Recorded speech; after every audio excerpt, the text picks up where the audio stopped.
समझ नहीं आ रहा अपने सैलरी इंक्रीमेंट का क्या करूं। बेटा इतना क्या सोच रहा है? अपने म्यूचुअल फंड्स के एसआईपी का टॉप अप करा ले। This is the right time. क्या? समझ में नहीं आया। बेटा इतना क्या सोच रहा है? अपने म्यूचुअल फंड्स का एसआईपी टॉपअप करा ले। This is the right time. अब समझा।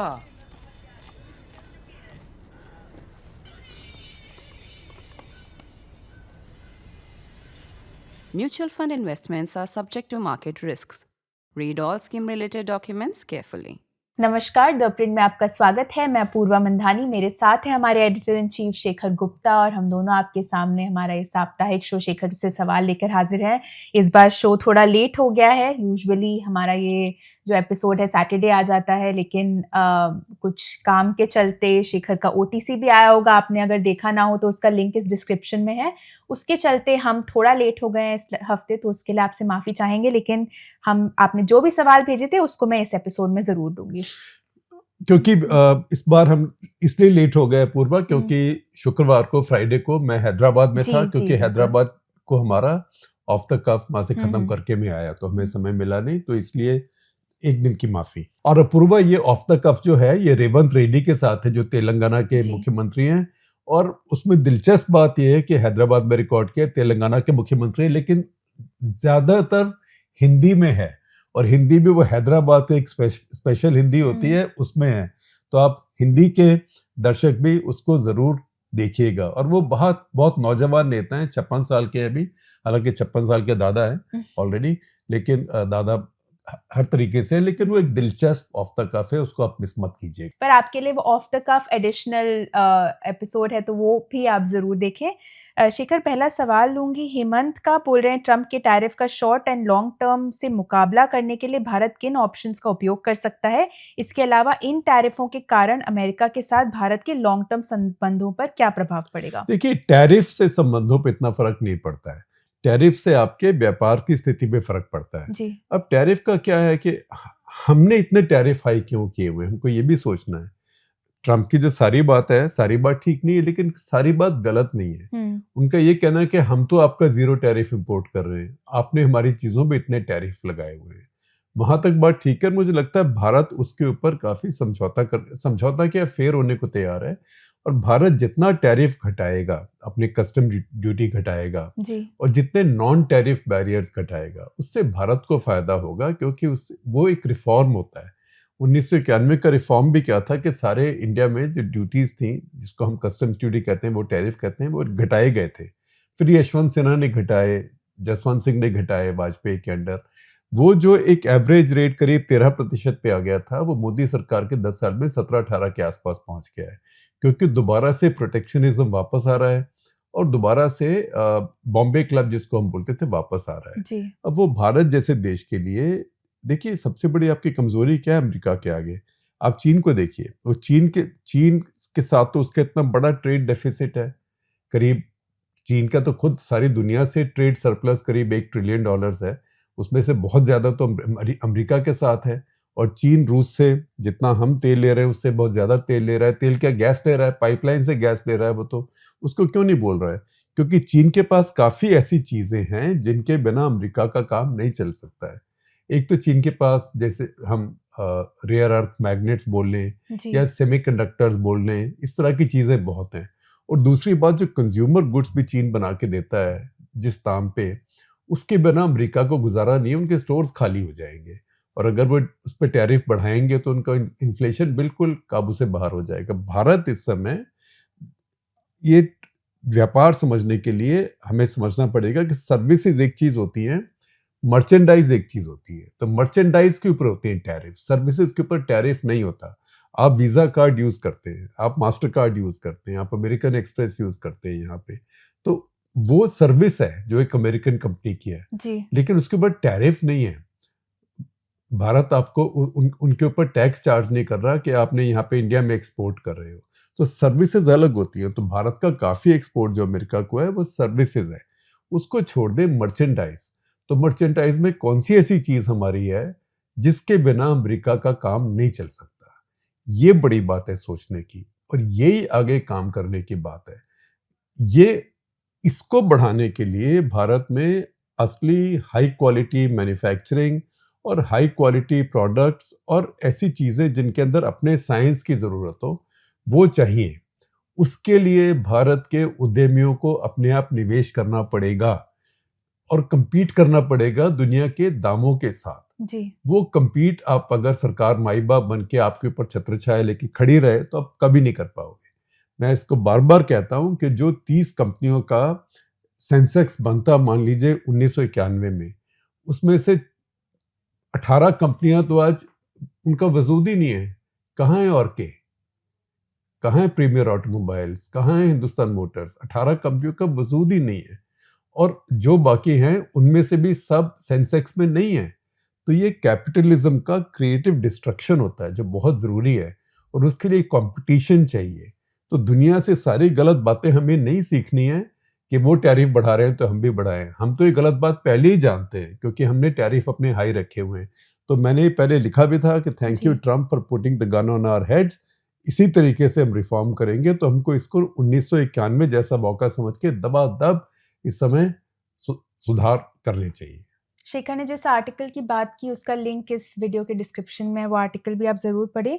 शेखर, दिवाकर सिंह का प्रश्न है अगला। बोल रहे हैं ट्रम्प की मांग के आगे झुकने वाले विभिन्न देशों जैसे ईयू, जापान और इंडोनेशिया के बारे में आप क्या सोचते हैं? क्या इसमें कोई रियल सब्सटेंस है या सिर्फ मिड टर्म से पहले के 2 सालों के लिए है? और भारत के बारे में क्या, क्योंकि अगस्त बस 1 दिन दूर है, अब तो खैर काफ़ी दिन हो गए। वो बोल रहे हैं आपको क्या लगता है कि क्या भारत भी इस बार किसी अनफेयर ट्रेड डील में शामिल होगा या हम टैरिफ के प्रभाव के लिए तैयार हो रहे हैं? देखिए, फेयर और अनफेयर ट्रेड डील की बात नहीं है। भारत के लिए जो बड़ा स्टेक है अमेरिका में वो अपनी स्ट्रेटेजिक रिलेशनशिप का है कि इस ट्रेड डील ट्रम्प को एक जीत चाहिए दिखाने के लिए कि मैंने बहुत, क्योंकि उनका जो बेस है, मेगा बेस है, वो बचकानी बेस है। ट्रम्प भी बचकाने हैं, 79 साल के हैं पर बचकाने हैं।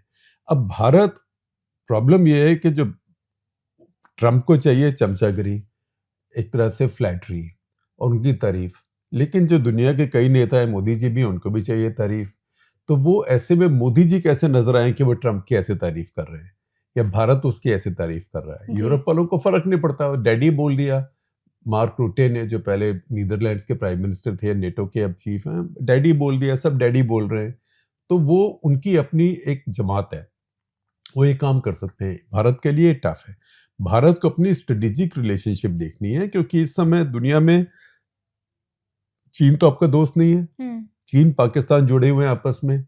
रूस इस समय दिन प्रतिदिन कमजोर हो रहा है। अब जो भी कह ले वो कमजोर तो हो ही रहा है क्योंकि एक लड़ाई में जुटा हुआ है 3.5 साल से। वो लड़ाई नहीं जीत रहा है। तो हो सकता है थोड़ी बहुत कहीं जीत ले, लेकिन उससे ज्यादा नहीं जीत रहा है। तो इस समय भारत बहुत पेचीदा समय से निकल रहा है दुनिया में। और यूरोप, जापान वगैरह, इन सब ने, कोरिया ने हालांकि कहा है हमारी डील अभी नहीं हुई है, लेकिन ये सब देश एक तरह से 2 साल की एंटिसिपेटरी बेल ले रहे हैं कि फिर देखते हैं, क्योंकि ये जो ट्रम्प वाला है ये नहीं चलेगा। इनके बाद रिपब्लिकन पार्टी का भी कोई आ जाए तो वो नहीं चलेगा। ये ट्रम्प ही एक युग पुरुष है जो वन ऑफ ए काइंड है ना, जिसको हम सुई जनरल्स में बोलते हैं इंग्लिश में, कि एक ही तरह का इंसान आ गया है और ये कर रहा है। और मुझे लगता है कि अमेरिका को भी अब उल्टे असर होने शुरू हो जाएंगे। अभी कल मैं डेटा देख रहा था, अमेरिका के जो स्टोर्स हैं वहाँ दाम बढ़ने शुरू हो गए हैं। दाम बढ़ने शुरू हो गए हैं और जैसे टैरिफ और लगेंगे, अभी तो टैरिफ पे करने शुरू नहीं हुए हैं। टैरिफ कौन पे करता है? जो बेचने वाला तो टैरिफ नहीं पे करता है, खरीदने वाला टैरिफ पे करता है। तो जो स्टोर्स हैं उनके बड़े बड़े, वो यही दाम ऊपर बढ़ा के लोगों को चार्ज करेंगे। तो ये सारी बातें, और जो ट्रम्प भी अभी कर रहे हैं, जो बार बार पाकिस्तान का नाम लेके भारत को इरिटेट कर रहे हैं, उनका मतलब यही है। वो पाकिस्तान को भारत के साथ लेवरेज की तरह इस्तेमाल कर रहे हैं।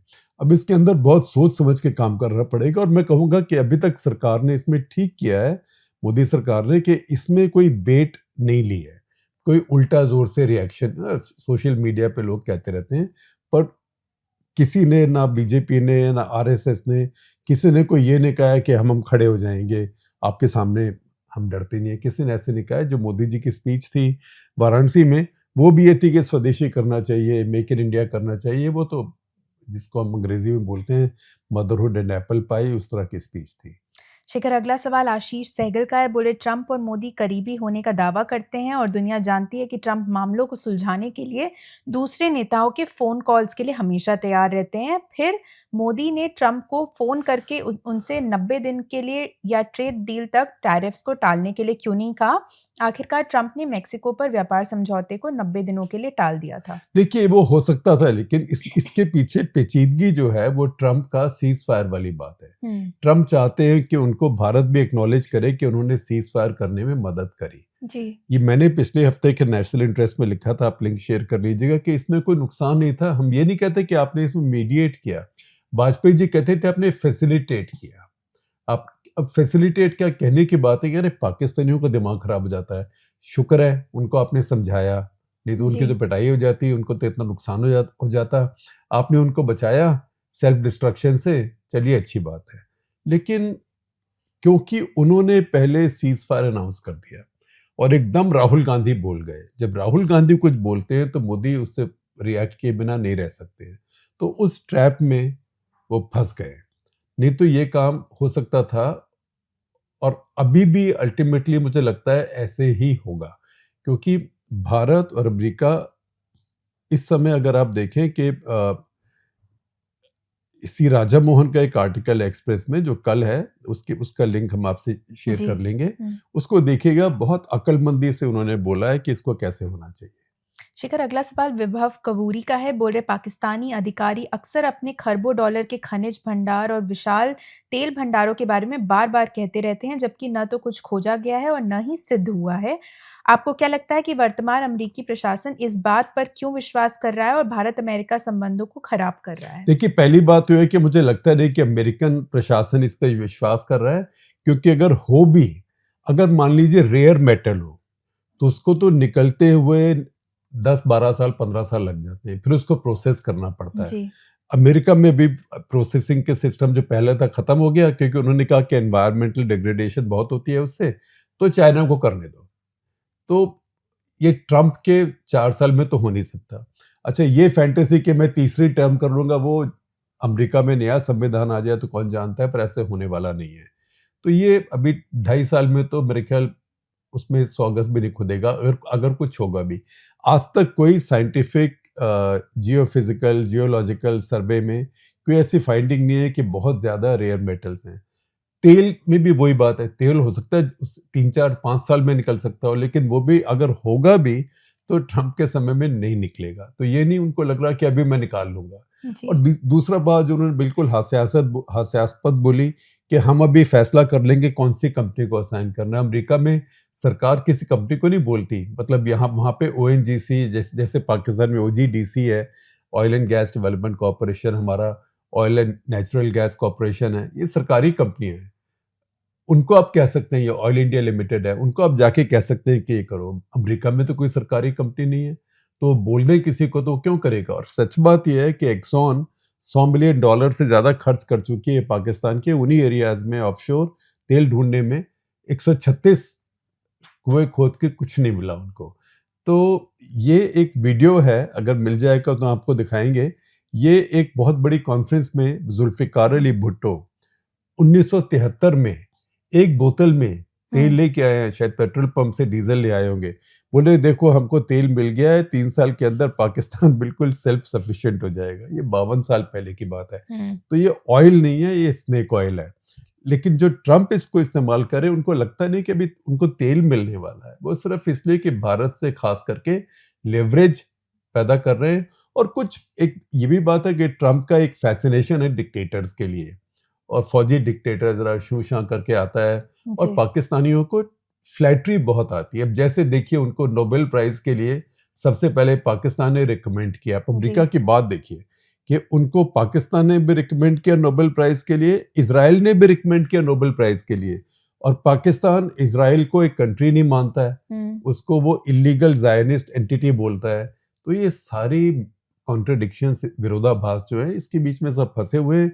ये दुनिया की राजनीति एक बड़ी पेचीदा हो गई है, उसको संभालने की ज़रूरत है और इसमें संभालने में बहुत पेशेंस चाहिए, तसल्ली चाहिए। शेखर, अगला सवाल आकाश पॉटर का है। वो बोल रहे यूरोपीय देशों ने हाल ही में फिलिस्तीन का समर्थन और इजरायल की आलोचना शुरू कर दी है।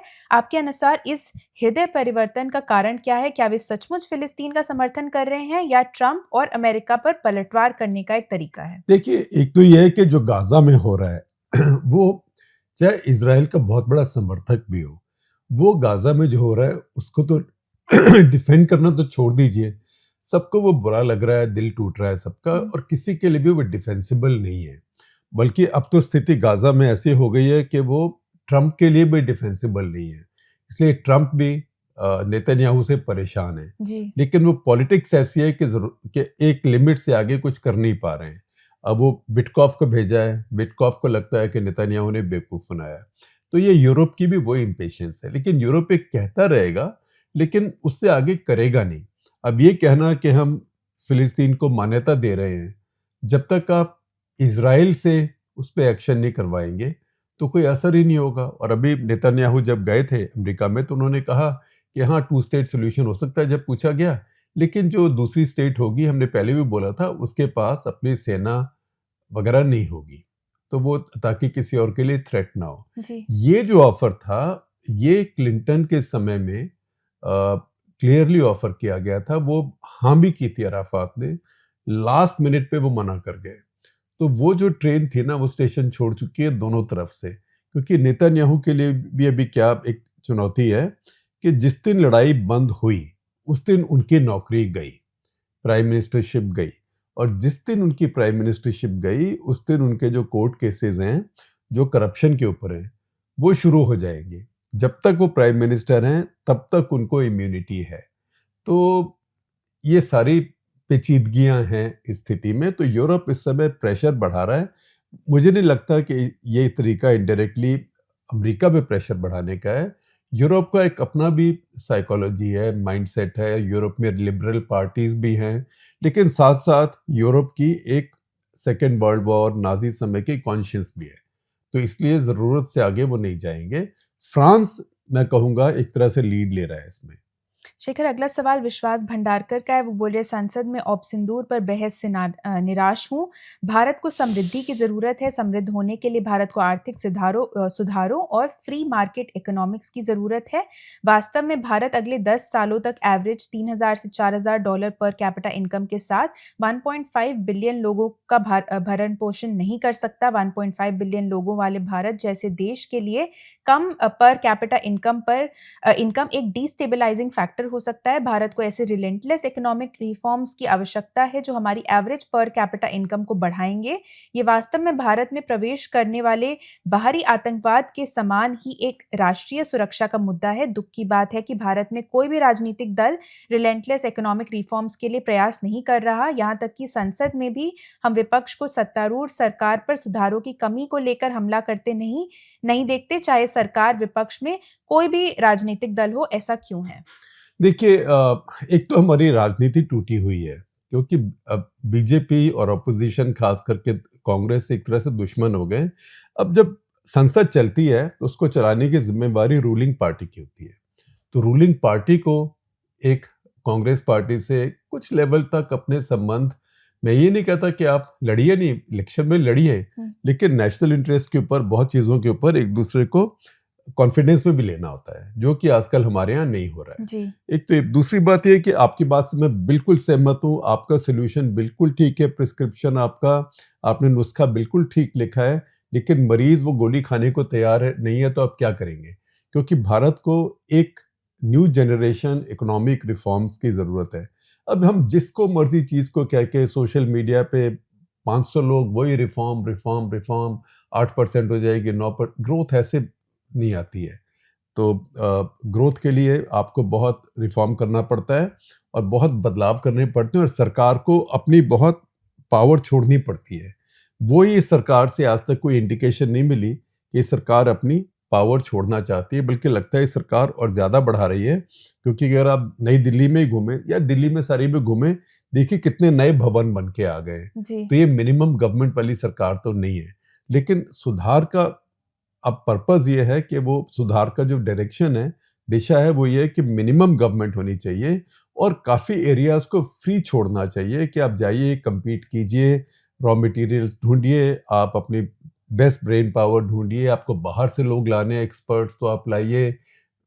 ये सारी बातें हैं जो इस समय करनी बहुत ज़रूरी है। आपकी बात बिल्कुल ठीक है, भारत का नेशनल इंटरेस्ट 6-6.5% ग्रोथ से नहीं होने वाला।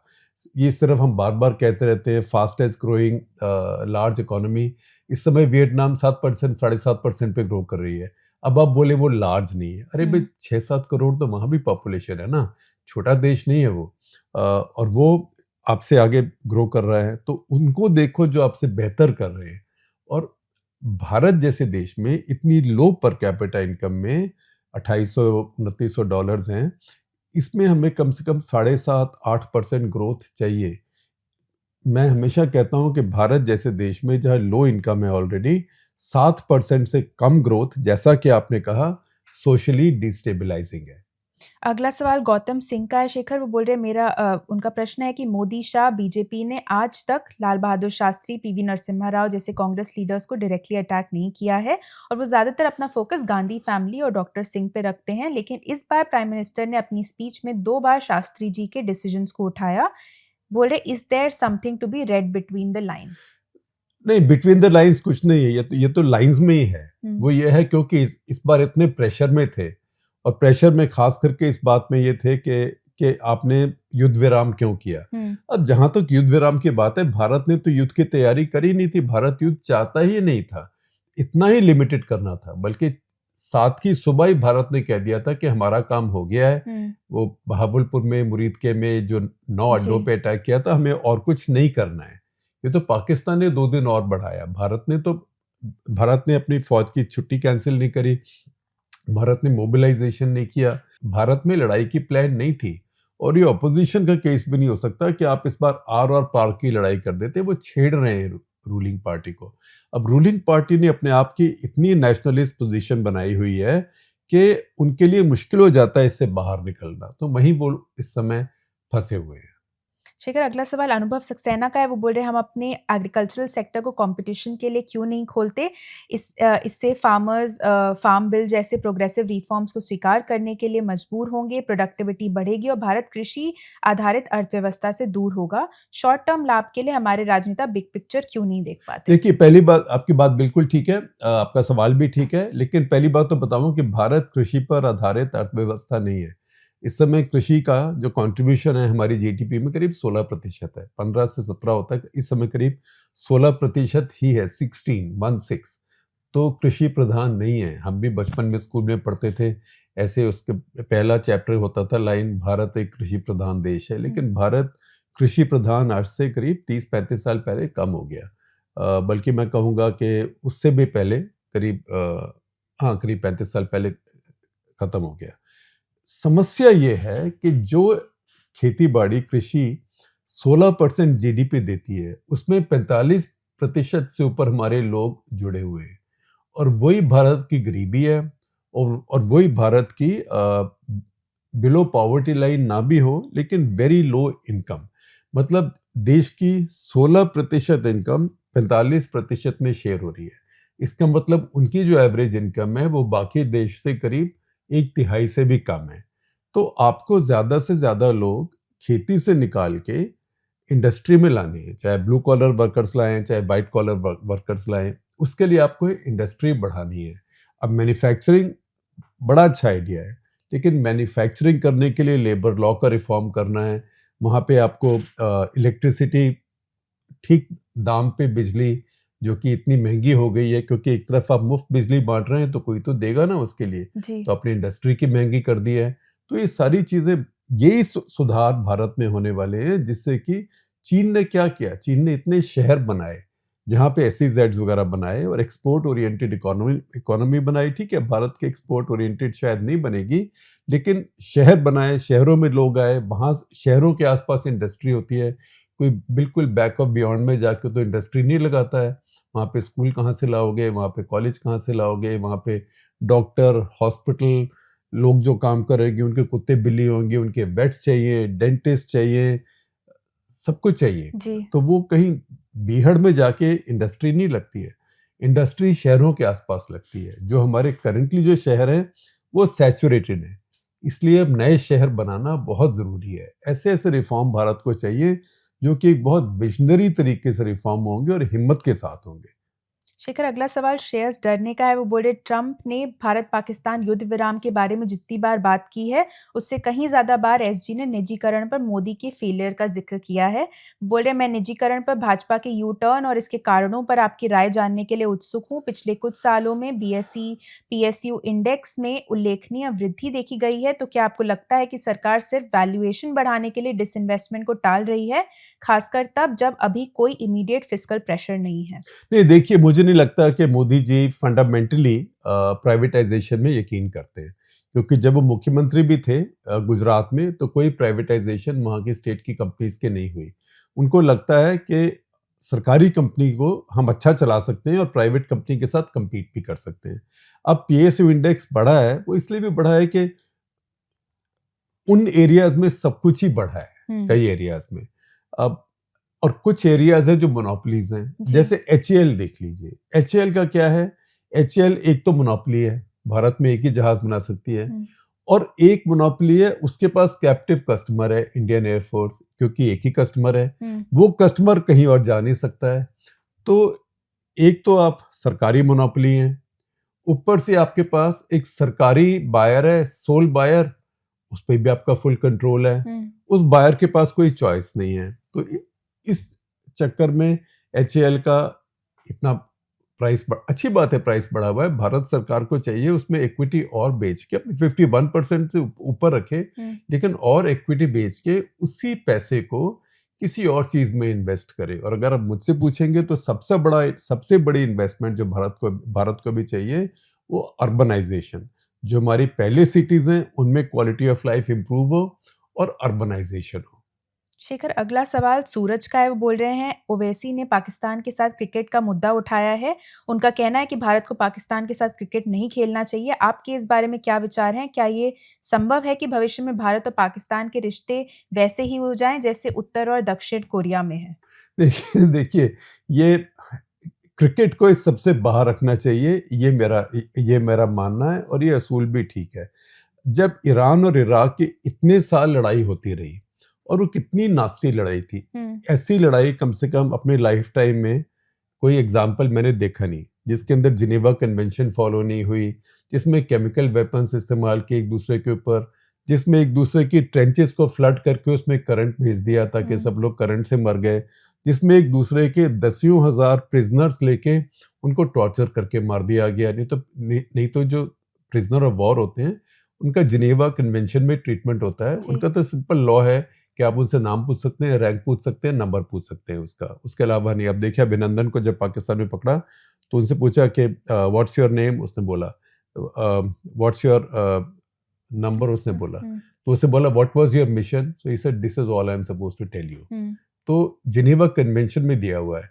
अब हो सकता है सब जगह ये फॉलो नहीं किया जाता, लेकिन जिस तरीके से वहाँ की, अब देखिए रूस और यूक्रेन में देखिए, हर 3-4 महीने के बाद रूस और यूक्रेन में प्रिजनर्स का एक्सचेंज होता है, जो प्रिजनर्स ऑफ वॉर होते हैं। इतनी लड़ाई चलते के बावजूद 1000 तुम्हारे 1000 हमारे, वो एक्सचेंज करते रहते हैं। भारत ने भी 93,000 6 महीने के अंदर अंदर, कुछ 6-8 महीने में लड़ाई खत्म होने के बाद वापस किए, क्योंकि एक अंतर्राष्ट्रीय कानून है कि लड़ाई खत्म होने के 6 महीने में आपको प्रिजनर्स ऑफ वॉर वापस करने चाहिए। लेकिन इराक और ईरान ने नहीं किया, एक दूसरे के प्रिजनर्स को मार मार के लाशें बिछा दी, मास ग्रेव्स बना दी, दोनों एक से बढ़ के एक। फिर भी ओलंपिक्स में एक दूसरे से फुटबॉल खेला, क्योंकि इंटरनेशनल टूर्नामेंट्स में अगर आप नहीं खेलते हैं, किसी को बॉयकॉट करते हैं, तो आप डिस्क्वालीफाई हो जाते हैं।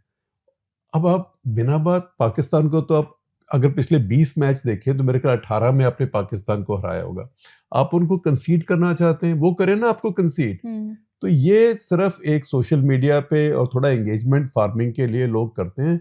मुझे इसके साथ बिल्कुल कोई सहानुभूति नहीं है। खेल को खेल की जगह, कल को ओलंपिक पे पाकिस्तान क्वालिफाई कर जाए हॉकी के लिए, करेगा नहीं, लेकिन मान लीजिए क्वालिफाई कर जाए और आपको ओलंपिक में पाकिस्तान से खेलना, आप नहीं खेलेंगे उसके खिलाफ, आप डिस्क्वालीफाई हो जाएंगे। अभी क्रिकेट ओलंपिक का पार्ट बन रही है LA में, तो cricket is an Olympic sport. अब आप कैसे करेंगे ऐसी बात? आप अपने देश का नुकसान अपने आप कर रहे हैं। जो आपकी इतनी बड़ी स्ट्रेंथ है क्रिकेट का खेल, उसी में आप अपना सत्यानाश करें सिर्फ किस लिए? एंगेजमेंट फार्मिंग, सोशल मीडिया पे एंगेजमेंट फार्मिंग। और टीवी चैनल से, वही टीवी चैनल्स हैं, जब मैच होगा सुबह शाम स्टेट ऑफ वॉर धूम धूम धूम, इधर से पाकिस्तानी 4 एक्सपर्ट बुला लेंगे, वसीम अकरम आ जाएंगे, शाहिद अफरीदी आ जाएंगे, इधर से अपने आ जाएंगे, वहां भी पैसा बनाएंगे। तो ये सब खेल कूद को इसमें खींचना एक, मैं कहूँगा कि बड़ी अनफेयर बात है, अगेंस्ट स्पोर्टिंग कल्चर है। और दूसरी बात यह है कि इंडिया ने तो अभी कहा था कि जो ब्रिकेल एशिया कप हॉकी हो रहा है पाकिस्तान आ सकता है, पाकिस्तान ने मना किया आने से, जो उनकी बेवकूफ़ी है। लेकिन अगर हॉकी वाले आ रहे हैं आपको कोई तकलीफ नहीं है। क्रिकेट, क्योंकि क्रिकेट में वही एंगेजमेंट फार्मिंग है, इसलिए आपको तकलीफ है। पाकिस्तान का नहीं आना हॉकी में मैं समझ भी सकता हूँ कि हॉकी टीम की हालत बहुत ख़राब है इस समय, लेकिन ये खेल को बीच में नहीं खींचना चाहिए। इस बार पेरिस ओलंपिक्स में रशिया को बैन किया गया था, तो वो भी गलत है, लेकिन वो कलेक्टिव बैन था। जैसे कि पहले अपार्थेड के टाइम साउथ अफ्रीका पर बैन था जी। 1969 में 1969-70 में ऑस्ट्रेलिया की क्रिकेट टीम इंडिया आई, बड़ी जबरदस्त टीम थी वो।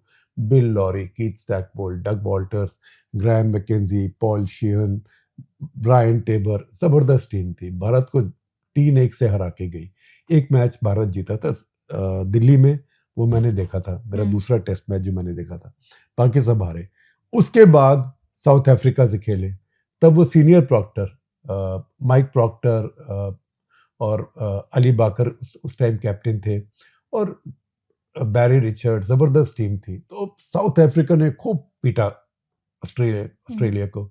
हम तो तब बच्चे थे, बड़े खुश थे कि चलो कोई तो पीट रहा है ऑस्ट्रेलिया को। तो साउथ अफ्रीका के साथ कोई खेलता था। वो अपार्थेड, क्योंकि वो कलेक्टिव था, वो आप मान सकते हैं। लेकिन वहां भी मैंने पिछले एपिसोड में बताया था, डेविस कप में बहुत ऊंचे लेवल पे पहुंचे और हम साउथ अफ्रीका को हरा सकते थे। उनका एक ही प्लेयर था मेरे ख्याल, क्लिफ ड्रिसडेल नाम का उस टाइम। और तब डेविस कप में 2 सिंगल्स, फिर 1 डबल्स, फिर 2 रिवर्स सिंगल्स होते थे। तो हमारे पास स्ट्रेंथ थी, हम जीत सकते थे। और उसके पहले हम डेविस कप में चैलेंज राउंड में होके आए थे, लेकिन हम नहीं खेले क्योंकि अपार्थेड था। वो एक प्रिंसिपल चीज थी जिसमें सारे देश इन्वॉल्व थे। अब या तो हम दुनिया भर में ऐसी पब्लिक ओपिनियन बनाएं कि पाकिस्तान एक टेरर स्पॉन्सरिंग देश है, उसके साथ कोई नहीं खेलेगा, लेकिन इस समय लोग ईरान के साथ खेल रहे हैं, इस समय लोग सीरिया के साथ खेल रहे हैं, इस समय लोग इराक के साथ खेल रहे हैं जहाँ पे आईसिस पैदा हुआ था। तो ये सब बातें खेल में लाना, मैं कहूँगा कि हम अपने को अंडरमाइन करते हैं। अगर हम कहते हैं बड़े देश हैं, बड़ी शक्ति है, तो ये क्रिकेट को हमें हॉस्टेज नहीं करना चाहिए उसके लिए। शेखर, अगला सवाल रुमेल दत्ता का है। पूछ रहे हैं, भारतीय चैंपियन खिलाड़ियों द्वारा WCL में अपना पक्ष रखने और सेमीफाइनल से फॉरफीट करने और हमारे प्रधानमंत्री द्वारा ये कहने के बाद कि ऑपरेशन सिंदूर अभी भी जारी है, क्या भारतीय मेंस क्रिकेट टीम का सितंबर में एशिया कप खेलने की पुष्टि करना सही फैसला है, खासकर तब जब ICC के प्रमुख, हमारे गृह मंत्री के बेटे और ACC के पूर्व प्रमुख का इस फैसले पर बड़ा प्रभाव है? ये पॉलिटिकल मिक्स सिग्नल क्यों? देखिए, आप फिर से क्रिकेट के अंदर पॉलिटिक्स मिक्स कर रहे हैं। ये मिक्स्ड सिग्नल नहीं है। अगर जय शाह ICC चला रहे हैं तो वो बीजेपी नेता के लड़का बच्चा होने के नाते नहीं चला रहे हैं। अब उन्हें ICC का काम करना है। ICC का इंटरेस्ट इसमें है कि सारे खेल हों और खास करके जो हाई प्रोफाइल गेम है जिनमें रेवेन्यू भी बढ़ेगी वो हो जी। तो उन्हें ICC का काम करना है। अगर आप कोई पार्टी के मेंबर भी हैं और आप सुप्रीम कोर्ट के चीफ जस्टिस बन जाएं, तो आपको सुप्रीम कोर्ट में जस्टिस देनी है या आपको उस पार्टी का काम करना है? तो ये सोचना कि क्योंकि वो अमित शाह के लड़के हैं इसलिए ICC में जाके भारत की पॉलिटिक्स चलाएंगे, वो नहीं हो सकता, संभव नहीं है। दूसरी बात ये कि अंतर्राष्ट्रीय टूर्नामेंट है। ये जो WCL हो रहा है ये तो जोक था, ये अंतर्राष्ट्रीय टूर्नामेंट नहीं था। ये लोगों ने थोड़ा पैसे बनाते हैं, तमाशा करते हैं, सब स्टार्स हैं पुराने ज़माने के, वेटरन्स लीग की तरह था।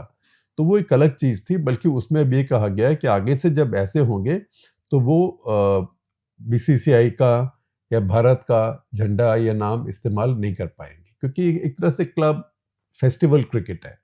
शेखर, आज का आखिरी सवाल लूंगी आदित्य का। वो बोल रहे चौथे टेस्ट में जडेजा और वॉशिंगटन सुंदर के खिलाफ बेन स्टोक्स के व्यवहार से आप क्या समझते हैं? बोल रहे उन्हें शतक पूरा नहीं करने देना, समय से पहले ही मैच खत्म होने का इंतजार करना और यहाँ तक कि उन्हें ऐसे शब्दों से चिढ़ाना कि क्या तुम हैरी ब्रुक और बेन डेकेट की गेंदबाजी के सामने शतक बनाओगे? क्या आपको लगता है कि वे सोर लूजर्स हैं और उन्हें उम्मीद नहीं थी कि 2 विकेट पर 0 होने के बाद भारत उनके खिलाफ इतना शानदार तरीके से जवाब देगा? देखिए, सच्ची बात है कि मुझे लगता नहीं कि भारत ने शानदार तरीके से जवाब दिया।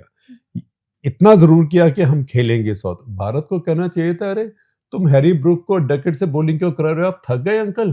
हाँ, आप तो इतने बड़े चैंपियन हो, दुनिया भर के इतने बड़े फास्ट बॉलर्स हैं, सब थक गए, आप इनसे करा रहे हो?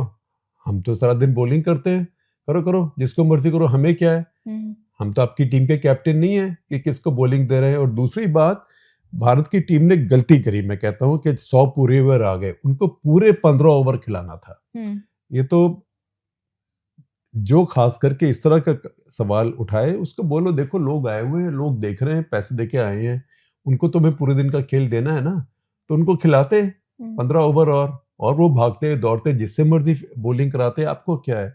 तो मुझे लगता है कि थोड़ा सा, अगर ये कोहली की टीम होती, ये कोहली रवि शास्त्री होते, तो पूरे 15 ओवर खिला के आते। चलिए, इसी बात पे हमारा आज का एपिसोड यहीं खत्म होता है। आशा करती हूँ आपको एपिसोड पसंद आया होगा। हमसे जुड़ने के लिए आप सभी का बहुत बहुत धन्यवाद।